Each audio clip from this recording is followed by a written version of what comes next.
Évangile au nom de Jésus, nous conquérons. Nous sommes guerriers pour l'évangile. L'évangile au nom de Jésus, nous conquérons. Quelle que soit l'adversité, nous conquérons. Au nom de Jésus, nous conquérons. Quelles que soient les épreuves, nous conquérons. Au nom de Jésus, nous conquérons. Quelle que soit l'adversité, nous conquérons. Au nom de Jésus, nous conquérons.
Pour qu'un message publicitaire soit perçu, il faut que le cerveau du téléspectateur soit disponible. Nos émissions ont pour vocation de le rendre disponible, c'est-à-dire de le divertir, de le détendre, pour le préparer entre deux messages. Ce que nous vendons à Coca-Cola, c'est du temps de cerveau humain disponible. C'est avec cette phrase de Patrick Lelay prononcée en juillet 2004 que Christophe Nick s'est demandé jusqu'où pouvait aller la télé. En effet, depuis les années 80, le divertissement sur petit écran ne trouve plus sa force dans la moralité ou l'émotion, mais dans l'excitation de nos pulsions primitives. Sexe, violence, cruauté, humiliation. Le cocktail parfait pour une audience assujettie à une logique économique plus que culturelle.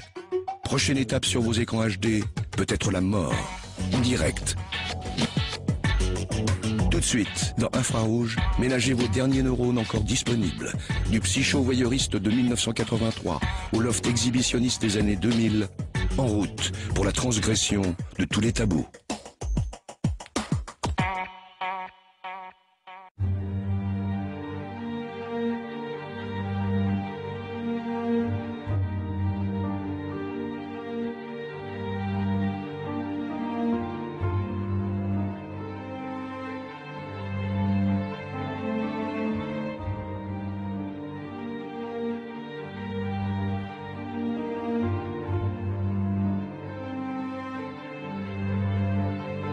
La question qui se pose est celle-ci. Sommes-nous des trafiquants d'émotions fortes?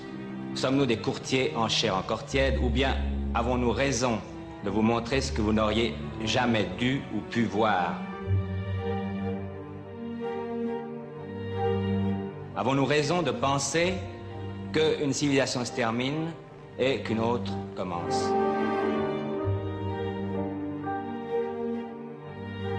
Les faits sont là. Il est certain que jamais les images n'ont eu autant d'importance qu'en ce moment. Autrefois, c'est vous qui faisiez les images, et maintenant, ce sont les images qui vous font.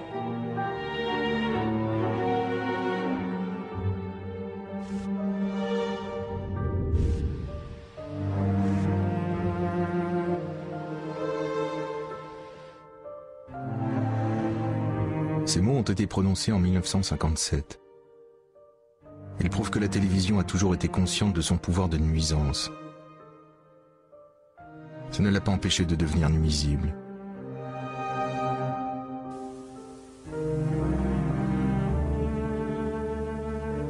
Voici un des programmes de télévision les plus diffusés au monde.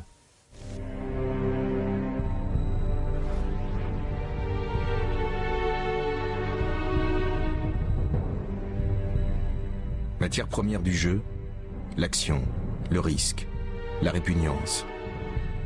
Au point de jouer avec la mort, sa représentation, son abjection.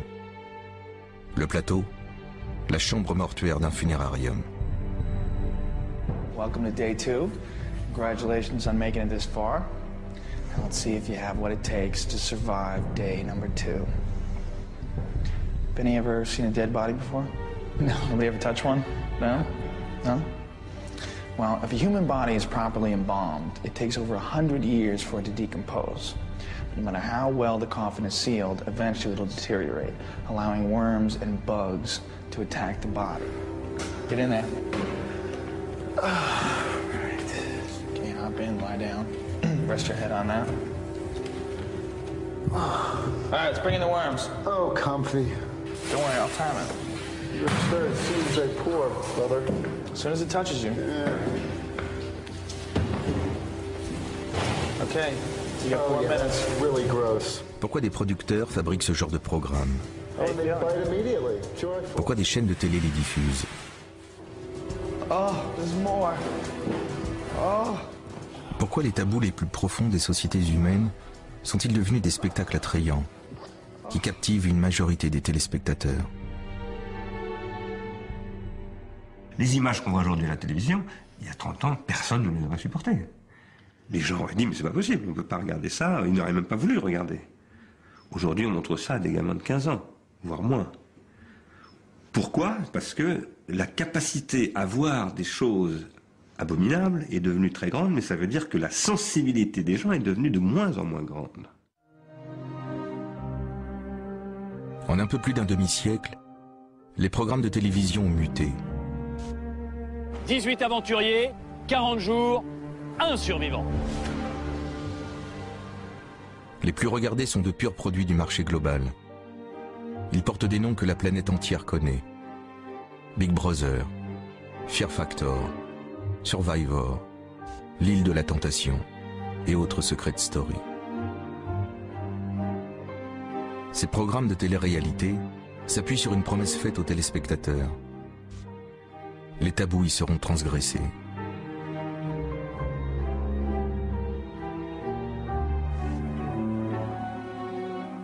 Ces émissions-là transgressent quelque chose. Parce que l'homme est un être transgressif. Ce qui fait que l'homme évolue, que les sociétés ont évolué, que le monde s'est modernisé, que la civilisation s'est développée, c'est qu'il y a des transgresseurs, bien entendu. Sans transgression, il n'y a pas d'humanité. L'humanité est transgressive. En même temps, le rapport à la transgression, c'est comme le rapport au feu. C'est-à-dire qu'on a besoin du feu, mais le feu peut nous détruire.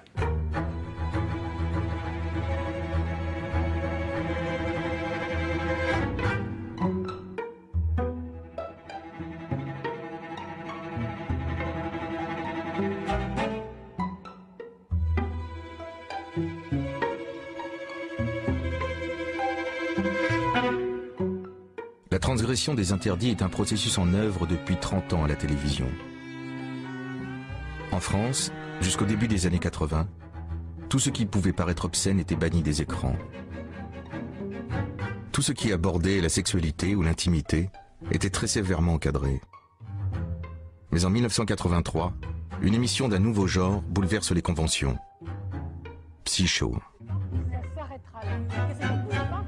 Si Michel vous disait, je te mets en demeure de rompre avec cette personne, et ou c'est lui ou c'est moi, qu'est-ce que vous feriez? Ben, j'avoue que ce serait très difficile, parce que pour l'instant, il n'en est pas encore arrivé au stade où il peut pleinement remplacer l'autre. Sur le plan physique uniquement, je dis bien. Alors, je serais très embêtée, mais il faut que je ménage la chèvre et le chou, hein, alors... Il est évident que la télévision a été, pendant, disons, les 30 premières années de son existence, une machine conformiste, ronronnante, accablante pour la jeunesse et pour tous ceux qui voulaient la faire bouger. Et c'était une machine à fabriquer un consensus petit bourgeois assez désolant, souvent. Ça n'a pas été que ça, néanmoins, mais ça a été énormément ça. Et tout à coup, en effet, au début des années 80, finalement, on se dit, ah ben il y a des objets nobles qui apparaissent, parce que Psycho, ça apparaît comme, enfin on va parler des vraies questions. On va parler véritablement de ce qui constitue le fond des gens, on va commencer à s'intéresser aux vrais problèmes, on va s'intéresser, bah oui, à ce que par exemple la psychanalyse a découvert au début du XXe siècle. Donc on se dit, tiens, mais la télévision va devenir intéressante.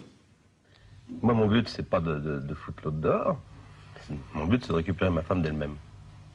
Et si je suis à la hauteur, j'ai plus de problème. Voilà. Ma femme elle reste avec moi, on fait un couple, et c'est mon but. À la hauteur. Quand on dit à la hauteur, on pense toujours à un modèle, il me semble. Moi-même, j'ai regardé ces émissions, et il n'y a aucun doute que c'est intéressant. Le petit écran réfléchit quelque chose de la société, et ça donne à penser. Le problème, c'est que ça donne à penser si on est capable de prendre la distance qu'il faut par rapport à l'objet. Et progressivement, on va s'habituer à un rapport qui va faire qu'on va perdre cette capacité de prise de distance, y compris parce que les producteurs, les réalisateurs qui vont mettre tout ça au point vont être pris dans une logique qui va leur échapper totalement. Ce sont des apprentis sorciers. Ils sont en train de jouer avec les pulsions. Mais si vous êtes venu dans cette émission, c'est pour essayer de comprendre la cause de vos problèmes sexuels. Quand est-ce qu'ils sont apparus, vos problèmes sexuels? À 18 ans, quand j'ai effectivement quitté le domicile familial, que je me suis retrouvé donc mon propre chef, que j'ai commencé à côtoyer des jeunes filles, et puis que j'en ai rencontré une. Tant que c'était de l'amour platonique, ça allait. Et quand il a fallu passer à l'acte sexuel, donc, impossibilité. Impossibilité d'avoir l'acte sexuel avec elle. Alors, par peur. C'était la peur de quoi? La peur de l'acte. La peur de la femme.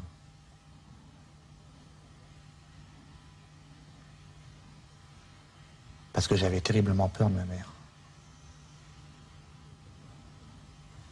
Ses coups, son regard, sa voix. Ils sont en train de jouer avec les mécanismes les plus intimes, ils sont en train de jouer avec l'impudique. Et tout le monde sait que s'il y a du voyeurisme, c'est parce qu'il y a aussi de l'exhibitionnisme. Et tout le monde est exhibitionniste. On est éduqué pour ne pas l'être, mais l'exhibitionnisme est en nous, comme toutes les pulsions sont en nous, en chacun de nous. Et donc, à partir de là, on va, en quelque sorte, exciter ce que Hésiode, le poète grec du 7e siècle, appelle les mots qui sont dans la jarre de Pandora. les mots, le pluriel de mal. Les malheurs de l'humanité. Hésiode dit ça. Pandora est porteuse dans sa jarre des malheurs de l'humanité, et dès qu'on ouvre cette jarre, ça se répand comme... Eh bien, c'est ce qu'a fait la télévision des années 80 en France. Elle a ouvert la jarre de Pandora.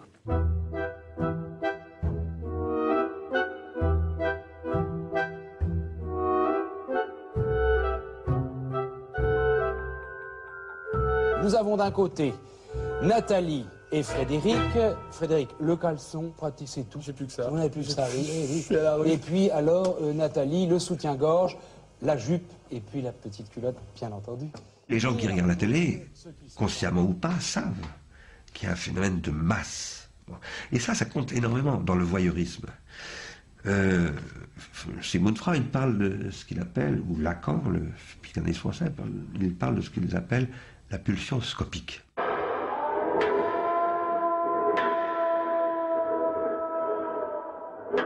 Freud explique que l'homme est un être vivant qui a un rapport privilégié à ce qui est visuel.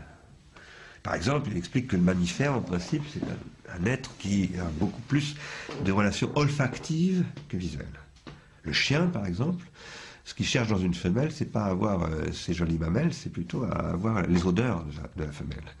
Et non seulement le chien, mais tous les mammifères. Nous, Freud explique que nous sommes dressés sur nos pattes, nous ne sommes plus au ras du sol, ni au ras du derrière des femelles, et que nous avons désinvesti l'odorat et que nous avons surinvesti l'œil. L'homme est habité, dit donc Freud, par la pulsion scopique. Le rôle du visuel est capital chez l'homme, beaucoup plus important que chez les autres animaux. La télévision exploite ça. Écoutez-moi bien, si vous êtes normalement constitué, en faisant l'amour, vous perdez à peu près 50 calories, ou alors entre 150 et 300. 150 et 300. C'est exact, fini le régime, bravo. Qui va se déshabiller? Ah bah... Ah bon? Bah non. Oui, je sais. Je peux retirer mes lunettes, mais... Ah non.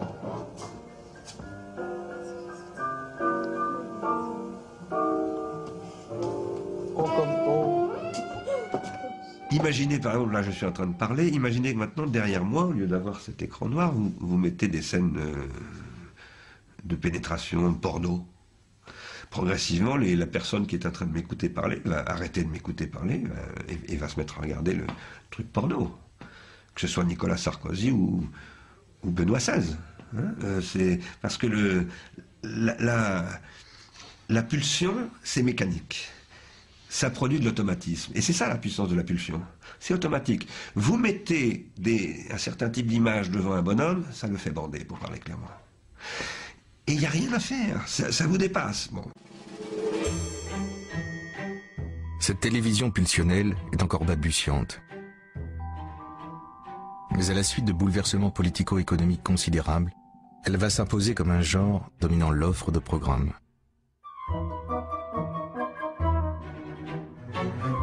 Tout commence avec la vague des radios libres, que la gauche, alors au pouvoir, avait pourtant légalisée.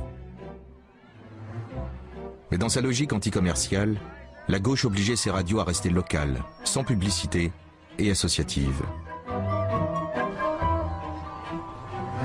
Fin 84, 100 000 jeunes descendent dans la rue pour exiger une dérégulation totale.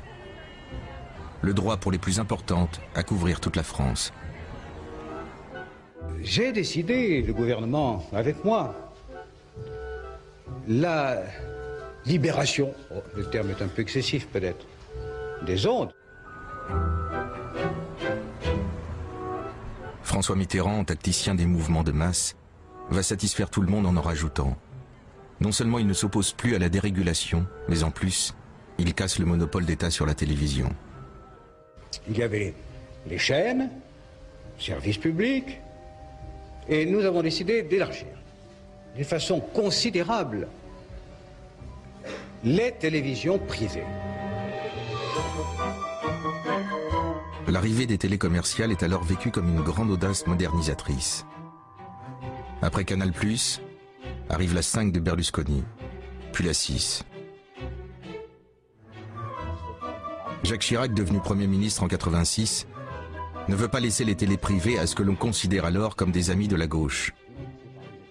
En pleine vague ultralibérale, il choisit de restreindre le secteur public et vend TF1, un ami de la droite. Je ne vends pas TF1 comme on a vendu la 5 ou la 6. Que la concurrence joue. Francis Bouygues, qui sera directeur général et qui sera directeur de l'information? Bien. Écoutez, moi je serai PDG. Oui. Je vais me faire assister par un de mes meilleurs, mon meilleur collaborateur, Patrick Lelay, qui est ici. Et ça va constituer la direction générale de la chaîne.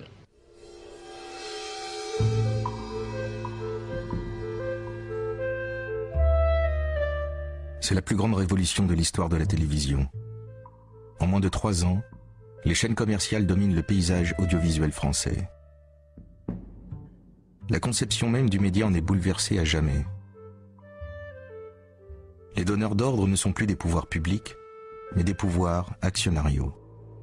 Leur préoccupation est radicalement différente. Il y a donc l'idée qu'il faudrait maintenant faire les choses sérieusement, c'est-à-dire que l'audiovisuel, la télévision deviennent ce pourquoi il est fait en réalité, à savoir fabriquer des parts de marché pour des chaînes qui elles-mêmes vendent l'attention des téléspectateurs à des annonceurs. Les télévisions commerciales gratuites ne s'adressent plus à des citoyens, mais à des consommateurs. Le téléspectateur n'est plus qu'une cible marketing, une ménagère de moins de 50 ans ou un prescripteur d'achat. Pour capter son attention, tous les coups sont permis. À partir du moment où la télévision est privatisée et où donc elle devient concurrentielle, où donc sa règle maintenant c'est d'augmenter ses parts de marché, hein. Point, c'est tout. C'est la seule chose qui compte. En essayant évidemment de ne pas franchir un certain nombre de limites que la société ne supporterait pas. Mais à partir de là, tous ces scrupules qui pouvaient éventuellement encadrer, disons, la mise en scène du petit chic, hein, tombent. Est-ce que vous aimiez votre fille et est-ce que vous aimiez Geneviève? C'est la question que vous pose Béatrice. Et donc ça va créer une espèce de développement finalement d'un marché du spectacle psychique régressif, disons, qui va s'engager vers le pire, quoi. Est-ce que vous aviez décidé d'avoir cet enfant ou pas? Non, bien sûr. Non. C'était un accident. Et comme on était un peu jeune, on n'avait pas prévu que ça pourrait arriver. Oui, mais ça vous a fait plaisir ou pas que Béatrice naisse? Pour être honnête, non, c'était plutôt un choc qu'un plaisir. Il faut énormément d'amour pour en arriver à proposer à l'homme qu'on aime qu'on va se prostituer pour payer ses dettes. Oui, il en faut beaucoup. Au début des années 90, TF1 renouvelle les recettes de la télévision impudique. L'avalanche de reality show rend encore plus spectaculaire la transgression. L'exposition de l'intime sert à mettre en scène le conflit familial et ce qui en découle, l'humiliation. Ça serait quand même bien pour vous aussi, pour Pauline, pour José, mais pour vous aussi, peut-être que Jacqueline vienne ce soir. Alors, ah ben non, monsieur, ne me dites pas ça comme ça, sinon j'aurais jamais dit ça. Mais si, c'est bien, parce que vous n'avez pas vu. Alors, elle est là, venez, voilà. Mais vous allez vous retrouver. Alors, je vous laisse, bon, je vais vous laisser vous retrouver. Allez, non, attendez. Attendez, venez. Ça va se passer parce qu'elle est émotive. Non, ça n'allait pas me dire ça comme ça. Attendez, restez avec elle. Restez avec elle. Bien, bon, évidemment, je dois dire qu'on va s'occuper tout de suite, évidemment, de ces jeunes filles. Je ne pouvais pas imaginer qu'elles aient cette réaction. Véro, tu vas te marier bientôt.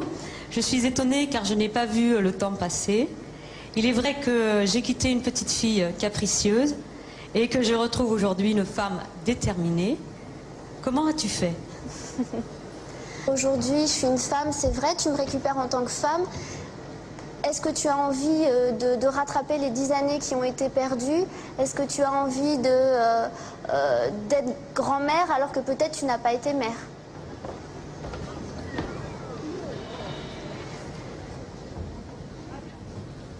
Est-ce que tu as déjà atteint l'orgasme avec moi ou avec quelqu'un d'autre? C'est à lui qu'il faut répondre et c'est lui qui vous pose la question, bien sûr. Faut que je réfléchisse. Oui. Avec quelqu'un d'autre, oui. Où sont les lolos de votre... L'exploitation commerciale de la transgression devient tellement banale qu'au milieu des années 90, l'humiliation quitte la sphère du tragique pour entrer dans celle de la farce. Le service public s'y colle à son tour. Allez-y, qu'est-ce que ça sent là? Rien. Ça sent rien? Du tout? Non. Sentez, attends, bougez pas, on va s'approcher. Là? On va à ce moment-là susciter artificiellement le sordide, tout ce qui va flatter les penchants les plus scabreux et les plus régressifs, les plus grégaires chez les téléspectateurs qui sont une foule. C'est d'ailleurs un des aspects très particuliers de la télévision, très difficile à analyser, c'est qu'à la fois ils sont seuls et néanmoins ils constituent une foule. Et ils sont seuls, ils vivent leur solitude, ils en souffrent, et ils savent néanmoins qu'ils sont des millions à être seuls ensemble.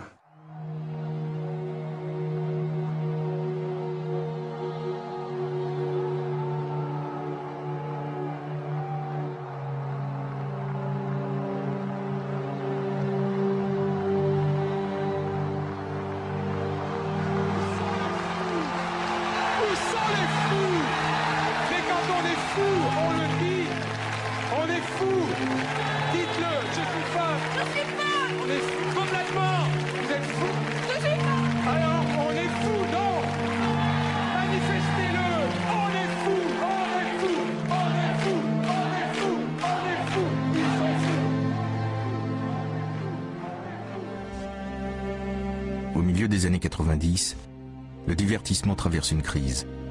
Tout le monde cherche une nouvelle recette de captation des esprits. À la fin des années 90, c'est la glorieuse BBC qui va apporter à TF1 la solution.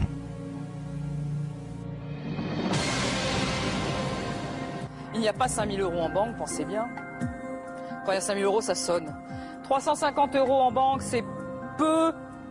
Enfin, c'est bien payé pour une équipe qui joue mal, qui est aussi brillant que le soleil d'hiver à 17 h. Qui s'en va? Réfléchissez, votez, éliminez le maillon faible. Avec le maillon faible, les diffuseurs sortent du spectacle de l'intime pour transgresser une valeur sociale majeure, l'élimination de l'homme par l'homme. Désormais, on ne gagne plus parce qu'on est meilleur, mais parce qu'on est pire que les autres. Fin du vote, c'est le moment de nous révéler qui, selon vous, est le maillon faible. Jean-Claude? Michel. Francis. La norme, c'est d'éliminer son partenaire, et celui qui aura des scrupules perdra. Laetitia, pourquoi Jean-Claude? Il met du temps à répondre, il fait répéter la question, je pense qu'il est un petit peu fatigué, il est temps qu'il aille se reposer. Dans ces émissions où on voit ces processus d'élimination de l'autre, de destruction de l'autre se mettre en œuvre, ce sont clairement des phénomènes de bouc émissariat, si je puis dire, de mise en œuvre d'une fonction de bouc émissaire. Combien d'erreurs pour Jean-Claude? Je crois aucune à cette manche. Est-ce qu'il y a des gens dans cette équipe qui ont fait des erreurs? Oui, il y en a, mais certains. Alors pourquoi éliminer quelqu'un qui n'a pas fait d'erreur? Je pense qu'il est vraiment fatigué. D'accord. On ne retirera rien d'autre de « il est vraiment fatigué ». Francis, pourquoi Jean-Claude? Ah, il est mou, Jean-Claude, il est mou. Est-ce que vous êtes réveillé, vous? Ça va. Ça va. Ça va, ouais. Je suis réveillé. Très bien.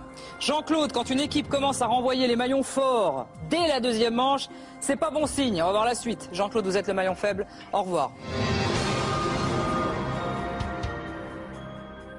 Tout ça va faire système. Tout ça va installer une espèce de cercle vicieux et les chaînes, bien entendu, vont voir que ça fonctionne, donc vont le développer.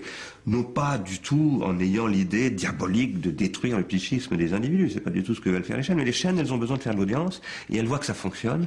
Et malheureusement, en développant les programmes qui fonctionnent, elles vont aggraver la chose. Donc il va y avoir une espèce de spirale infernale qui va faire qu'on va finalement tomber dans un vortex, dans une espèce de piège, quoi.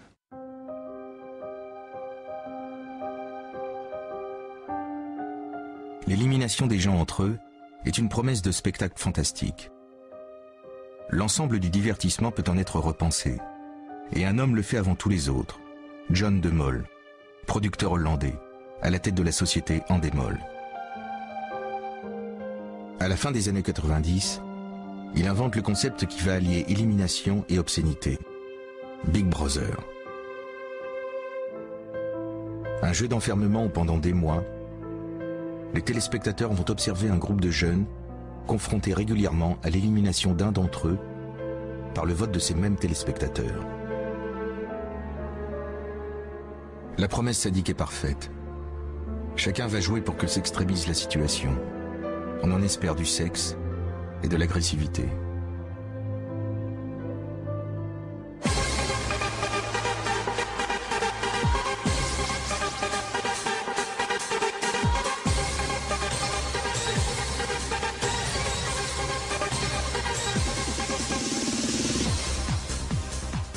Aussitôt annoncé, Big Brother provoque l'euphorie des télés mondiales.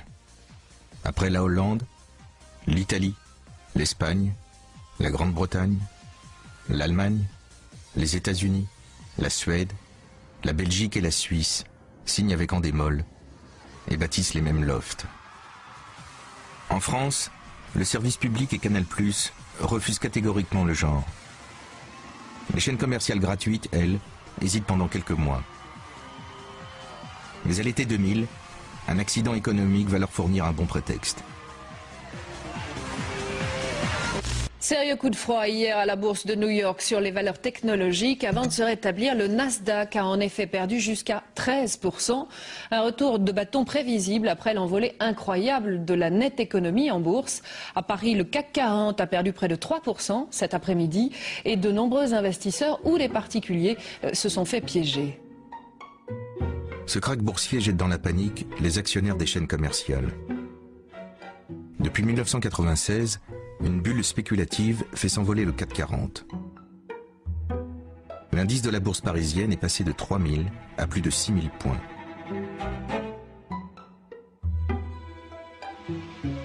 Les sociétés d'information et de communication sont le moteur de cette bulle. Les cours des actions de M6 et TF1 ont été multipliés par 6 pour l'une, par 9 pour l'autre.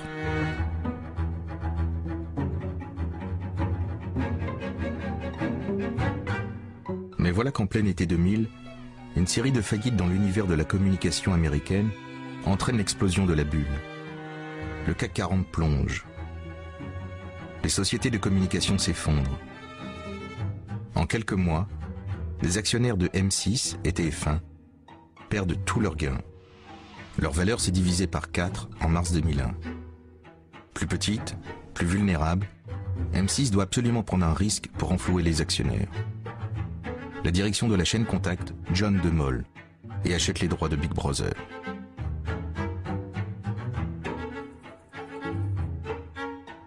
Dès que l'accord est annoncé, le cours de l'action de M6 se stabilise. Les marchés financiers ont compris le message. M6 entre dans la télé du futur. Son cours en bourse restera constant pendant les 6 années suivantes. Les actionnaires de TF1, eux, sont horrifiés. Au printemps 2001, leur action continue de plonger. Patrick Lelay doit réagir. Il tente d'abord de faire interdire le loft. Le 11 mai, il s'enflamme à la une du Monde avec ces mots extraordinaires. Peut-on tout montrer à la télévision? Comme 2 Français sur 3, à TF1, nous répondons non. Aux responsables d'associations familiales de décider si Love Story et ses sous-produits pornographiques mettent en cause la protection de l'enfance. Au CSA de dire si une chaîne généraliste en clair peut diffuser à une heure où une majorité d'enfants regardent la télévision un programme incitant des jeunes gens à former un couple temporaire par appât du gain. Patrick Lelay fait un flop. Il n'avait pas encore compris que l'orchestration de la polémique fait partie intégrante de la stratégie de la télé-réalité.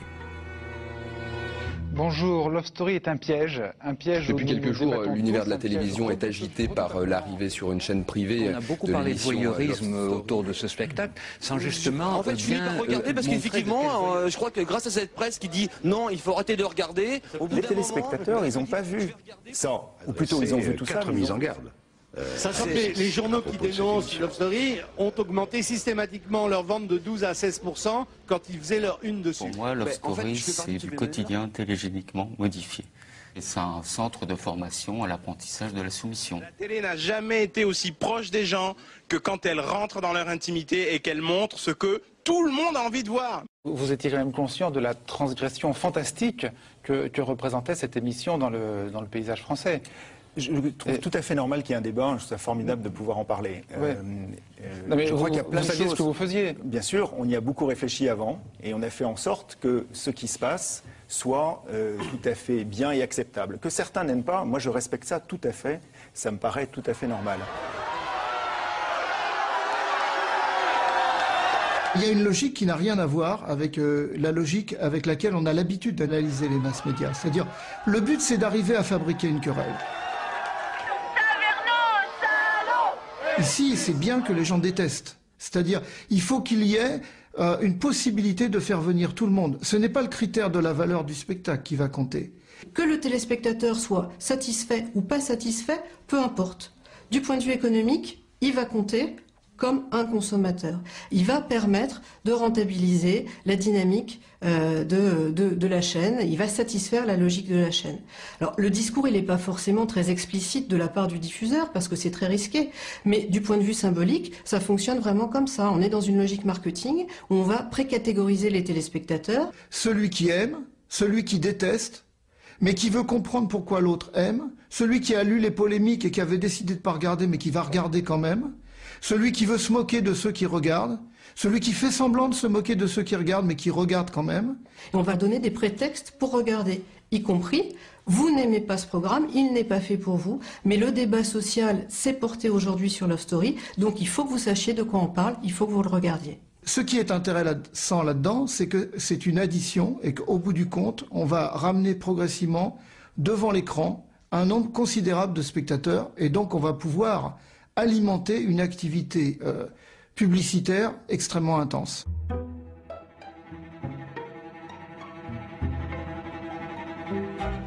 Pendant qu'M6 triomphe, TF1 s'affole. Son cours en bourse poursuit sa chute, au même rythme que le CAC 40. À la fin de l'été, l'action TF1 atteint les 20 €. Dirigeants et actionnaires ont perdu 80% de leur capital. Patrick Lelay n'a plus le choix. Il renie ce qu'il proclamait au printemps. Début septembre, il annonce avoir signé une exclusivité pour tous les futurs programmes de la société en démol. Quelques jours plus tard, le cours de l'action de TF1 se stabilise enfin. Il restera constant jusqu'à la fin des années 2000. Les marchés financiers ont été rassurés. Les autres entreprises cotées au CAC 40, elles, continuent de plonger jusqu'en mars 2003. Voilà comment la télé-réalité a inondé les télévisions commerciales gratuites en France. Après la privatisation des années 80, c'est la deuxième révolution de l'histoire de la télévision française. C'est la première fois à ma connaissance, et en plus à un niveau planétaire, ce qui est évidemment extrêmement inquiétant, qu'on exploite systématiquement, sans aucune vergogne, sans aucune limite, sans aucune inhibition, de manière très décomplexée, pour prendre un mot à la mode, ce qui sont des mécanismes évidemment efficients. Parce que tout ça se fait au nom de l'efficacité. Et évidemment, c'est très efficace. Avec la télé-réalité, toutes les transgressions deviennent possibles. On élimine, on humilie et on s'exhibe en même temps. Le dispositif est construit pour que ces transgressions soient vécues pour de vrai. Chaque participant est sommé de repousser tous les interdits. Contrairement aux mécanismes d'exhibition et de voyeurisme des années 80 et 90, les diffuseurs de télé-réalité ne se contentent plus de la parole. Ils exigent des passages à l'acte. La voix a passé 14 semaines en ta compagnie. Les candidats doivent vivre en direct et en prime time tout ce qui pourra satisfaire leurs propres pulsions. De rentrer dans la maison, tu as tout de suite mis les points sur les i. Les défauts, on les accepte, on dégage. En tout cas, je me kiffe. Et tu ne leur as pas vraiment laissé le choix. C'est le spectacle du sexe, des larmes et de la violence. complètement. Je vous jure que là, la guerre, quand je te dis qu'elle est déclarée... Elle est déclarée. C'est la guerre. Dans la maison, en ce moment, c'est de la tension de guerre, quoi. Ok, tu me regardes, tu m'insultes toute la journée. Non, on parle pas de toi. Mais défends personne, on parle pas de toi. Ces passages à l'acte renouvelés entraînent les candidats vers des comportements de plus en plus régressifs. La domination de l'autre et le narcissisme, la cupidité et le cynisme deviennent les valeurs dominantes. Franchement, là, par exemple, quand Quentin m'a dit c'est moche ce que tu fais, j'avais qu'une envie de lui dire je sais ce que je vaux, je suis pas n'importe qui, alors tu fermes ta gueule parce que toi t'es une merde à côté de moi. Et dès qu'on me dit, dès qu'on me fait une petite remarque, un pic comme ça, j'ai envie de les rabaisser plus bas que terre, leur faire du mal, qu'ils se mettent à pleurer, à ramper. Et ça me fait du bien de voir les gens comme ça en plus. Nous sommes tous potentiellement des spectateurs de ces émissions parce qu'elles sollicitent en nous quelque chose qui nous habite comme une tendance que personne parmi nous ne peut réduire. Parce que les pulsions, ça ne quitte jamais l'être humain. Pour les adolescents, très nombreux à regarder la télé-réalité, l'identification aux héros de ces émissions fonctionne à la perfection. Les passages à l'acte des candidats, estampillés du fameux « vu à la télé », deviennent pour eux des normes valables, des faits et gestes parfaitement imitables. Un être humain, normalement, n'exprime pas ses pulsions. Il peut les exprimer dans son coin, parce qu'il est pervers, parce que ceci, parce que cela, dans son jardin secret. Bon. Mais en principe, en public, il n'exprime pas sa pulsion. Parce que être civilisé, c'est ne pas laisser s'exprimer ses pulsions. Depuis que je suis tout petit, mon hobby, c'est de draguer les femmes. Et là, ce sera cash. Petit message pour le futur cocu, qu'il mette les affaires de son ex-femme dans une malle et je passe les prendre de retour à Paris. Ce qui fait que l'homme est un homme, c'est que, c'est ce que dit Freud, il a la capacité de transformer ses pulsions en désir. C'est-à-dire qu'il a la capacité de différer la satisfaction de ses pulsions et, au lieu de satisfaire ses pulsions de manière égoïste, de, au contraire, transformer sa pulsion en un désir qui va devenir un investissement social. Par exemple, il va fonder une famille. Il désire sexuellement une femme, mais au lieu de lui sauter dessus et de la consommer sur place, il va lui faire la cour, il va demander en mariage, il va fonder une famille, etc., etc.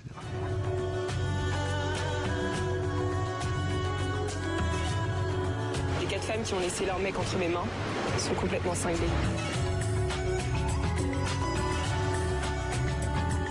Je suis pleine de surprises, je suis une véritable stratège et à mon avis, il y en a plus d'un qui vont craquer. Parce que quand on voit des jeunes filles ne se présenter que comme des êtres de satisfaction, des besoins de mâle absolument primitifs, et ne s'estimant elles-mêmes capables que de ça, enfin c'est l'impression qu'elles donnent. J'espère qu'elles sont aussi capables d'imaginer autre chose, mais et que la télévision revendique ça. C'est-à-dire, là on se dit évidemment c'est inouï.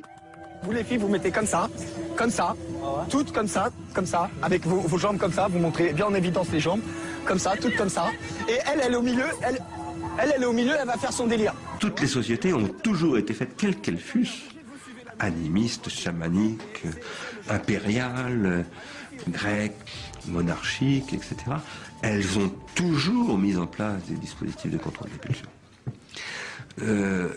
Et là, on peut se dire qu'on est arrivé à un point de l'histoire de l'humanité extrêmement inquiétant. Moi, je ne crois pas qu'il ait jamais existé une société qui prôna de cette manière-là l'exploitation des pulsions.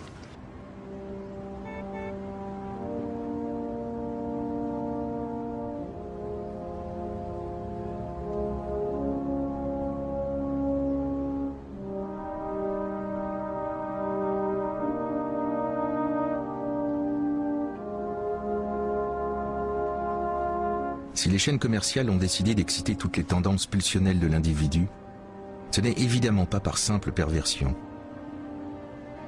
C'est parce qu'elles ont enfin trouvé le moyen d'atteindre les cerveaux humains, là où leurs intérêts financiers les conduisent.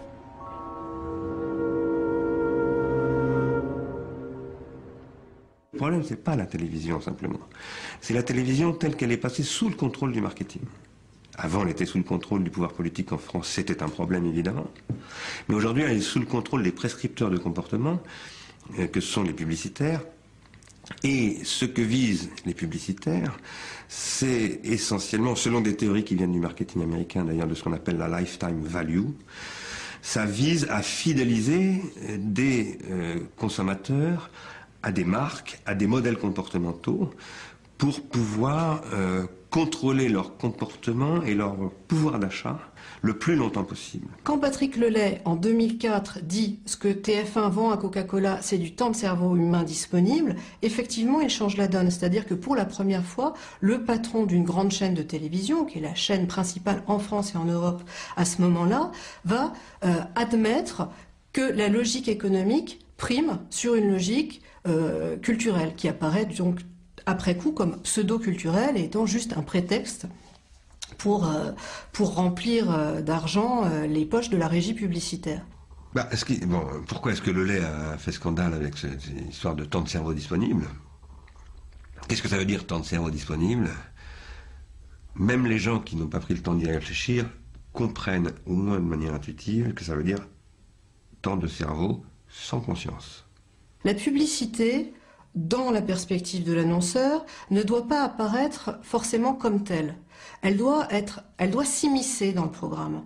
Elle ne doit pas arriver comme un cheveu sur la soupe, parce qu'autrement, il y a effectivement un risque de rejet, surtout dans une période où les mouvements de publiphobie sont de plus en plus virulents. On a une tolérance moins grande par rapport à la publicité. Il faut qu'elle s'intègre dans la production médiatique, qu'elle fasse média. Et c'est une des immenses qualités de la télé-réalité.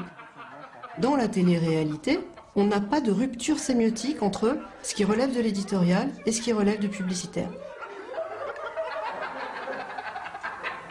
Dans Love Story, on va avoir affaire à des participants captifs qui ne se connaissent pas, qui n'ont pas le droit de parler de sujets à risque, risque de diffamation, risque de divulgation de leur point de vue politique, etc. Alors qu'on est en période préélectorale, puis électorale en deuxième année. Donc, quand on a comme ça des sujets de conversation qui sont très contraints, quand en plus on n'a absolument rien à faire de la journée, très naturellement on a faim, on parle beaucoup de bouffe, sans compter que le dispositif mis en place par le producteur lui-même vise en partie à orienter les discussions vers l'alimentation.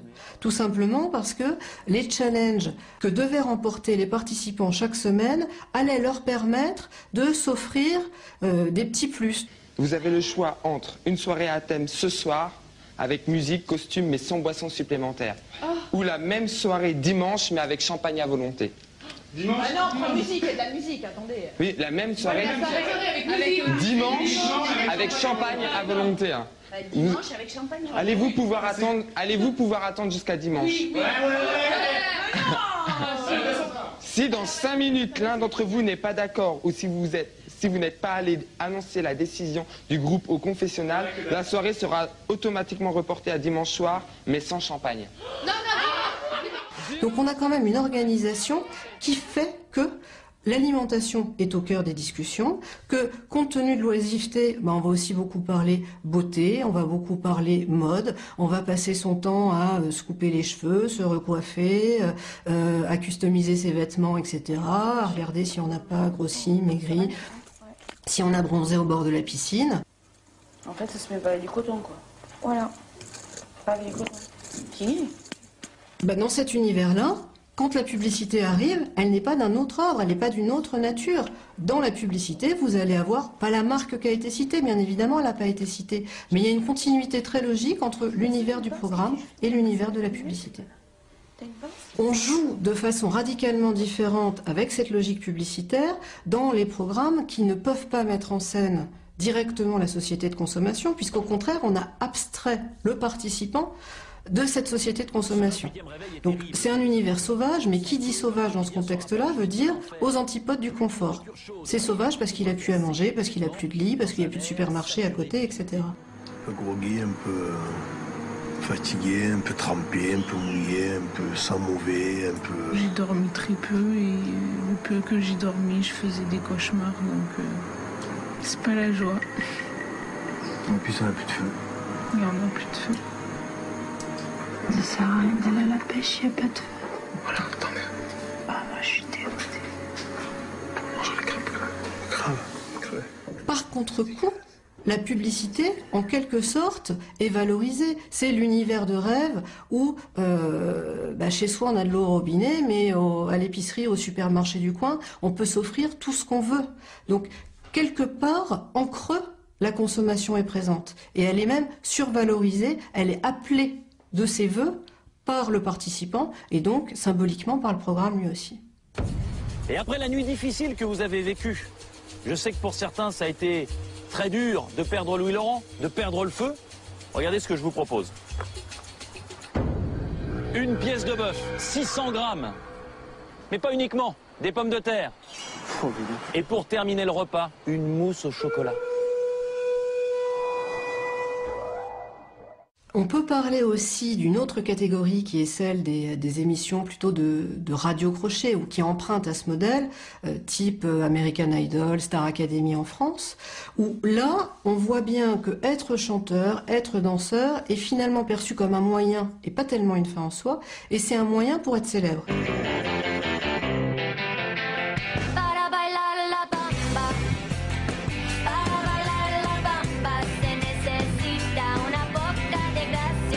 Et cette célébrité, elle est vue comme un mode de vie, ou en tout cas mise en scène comme un mode de vie. Et c'est un mode de vie de luxe. C'est pouvoir s'offrir un bel appartement, des marques, etc., une belle voiture. Donc c'est aussi un tremplin vers une certaine forme de mode de consommation.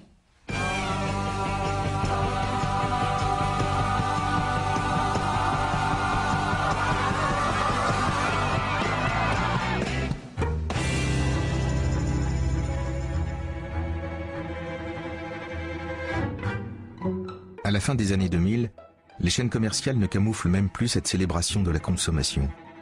Au contraire, elles l'assument comme le remède absolu à tous les maux dont nous souffrons. Destinés à truffer tous les programmes de la TNT, ces divertissements se sont vite imposés sur TF1 comme sur M6. Voici venu le temps du coaching généralisé. La télévision se redonne un rôle à une période où on parle beaucoup de fin de la télévision, peut-être de mort de la télévision. En tout cas, elle est concurrencée par d'autres modes de consommation culturelle. Bien là, elle va se redonner un rôle qui est aussi le beau rôle. Elle aide le téléspectateur, elle aide le participant et elle aide le téléspectateur qui va pouvoir s'identifier à ce participant. Bonjour la famille Jacobo! Comment ça va? Alors voilà, je sais que vous avez connu de mauvais jours, mais aujourd'hui sera un jour meilleur. Vous savez ce qui va se passer? Oui. Vous allez tous partir en vacances. Et pendant que vous serez en vacances, nous vous bâtirons une maison, c'est d'accord? Oui. C'est parti!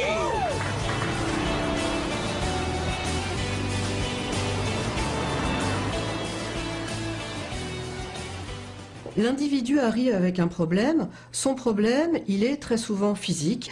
Sa maison n'est pas belle, il y a besoin d'abattre des cloisons. Il va avoir besoin d'un relooking. Il ne sait pas s'habiller, il ne sait pas se coiffer, il ne sait pas se maquiller. Écoute, je te donne 10 minutes, tu te changes et je t'embarque avec moi. Okay. La télévision va lui permettre ce relooking qui est physique, qui est domestique, qui est aussi dans une certaine mesure mentale, psychologique, parce que une fois qu'on a changé la décoration, une fois qu'on a changé les apparences, une fois qu'on a changé le vernis, la vie est beaucoup plus belle et la télévision est l'adjuvant à cette vie belle et la solution elle se trouve dans la consommation.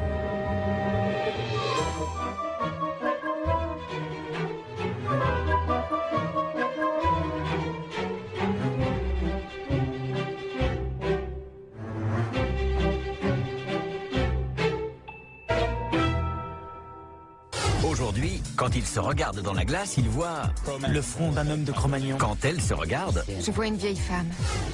Les multiples déclinaisons de ce type de divertissement vont de plus en plus loin. Nous rhabiller ne suffit plus. Il faut maintenant nous remodeler. on lui a fait un lifting du visage et du cou, une rhinoplastie, un lifting des sourcils, un lifting des yeux, l'ablation de ses verrues.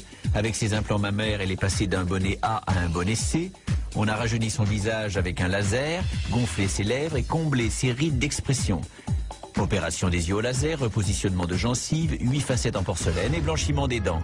La chenille est devenue papillon.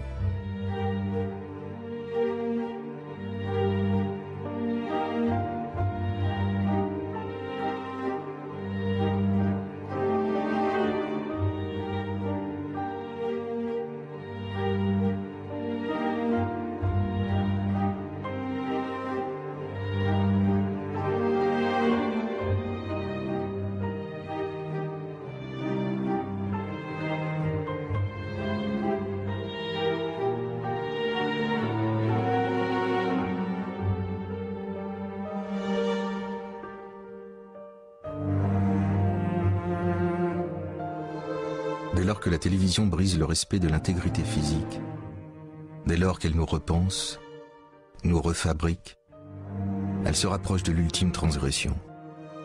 En 1920, Freud découvre qu'un être humain est constitué par deux types de pulsions. Il y a deux grandes catégories de pulsions, ce qu'il appelle les pulsions de vie et les pulsions de mort.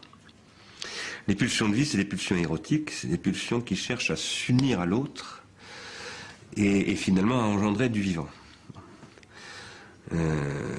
Mais en même temps, l'être vivant est attiré par la mort. Parce que vivre, c'est fatigant, vivre, c'est une épreuve. Et donc, il y a dans tous les êtres vivants, dit Freud, en même temps qu'il y a une pulsion de vie, il y a une pulsion de mort. Oh my gosh. These worms, over 300,000 worms.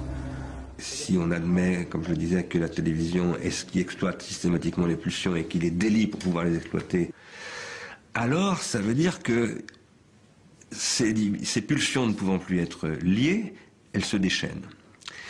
Et évidemment, ce qu'on voit inévitablement, on voit d'abord se déchaîner les pulsions de vie, c'est-à-dire tout ce qui est d'ordre du sexuel, etc. Et à un moment donné, on voit apparaître des pulsions de mort, c'est-à-dire des pulsions de destruction.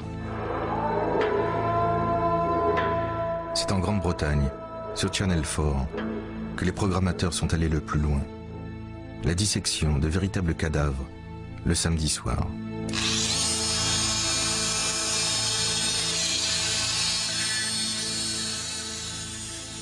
Ces pratiques d'exploitation de la mise en scène de la mort à la télévision, qui sont alors là véritablement horrifiques, on aurait dit il y a encore très peu de temps diabolique, hein, c'était quelque chose qui avait à faire avec le diabolique.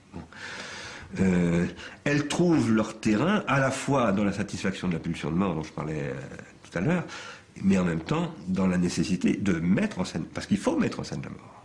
Une civilisation met toujours la mort en scène, d'une manière ou d'une autre. Et là, elle le fait en l'exploitant commercialement. C'est une mise en scène totalement commerciale, tout comme la marchandise est mise en scène dans les galeries marchandes, et évidemment au service de, en quelque sorte, le contraire de ce pourquoi est faite en principe la mise en scène de la mort, à savoir le respect de la mort. Début 2010, Channel 4 a lancé un appel à candidature. Elle recherche un malade, en phase terminale, pour le filmer, jusqu'à sa momification. Ce que les gens qui exploitent ça sont en train de faire, c'est qu'ils sont en train de détruire la société. Ils sont en train de détruire toute confiance.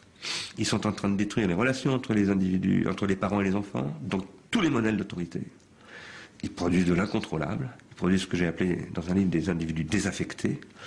Ils produisent de la guerre civile. Ça ne peut que conduire à une hyper-violence. Puisque le président de la République en a appelé à Edgar Morin pour repenser la civilisation, je pense que voilà une vraie question de civilisation. Est-ce qu'il faut laisser aujourd'hui la télévision continuer à exploiter la pulsion comme un automatisme qui conduit au crime et qui est la vraie question de l'identité perdue? Parce que si les Français ont le sentiment d'avoir perdu leur identité, c'est pas du tout à cause des Maghrébins ou des Africains ou des Asiatiques qui s'installent en France. C'est parce que le marketing les a privés de leur culture. C'est parce que les parents n'ont plus de rapport à leurs enfants. C'est parce que les profs ne peuvent plus concurrencer la télé qui capte l'attention beaucoup plus efficacement que les profs, etc. C'est ça le vrai problème.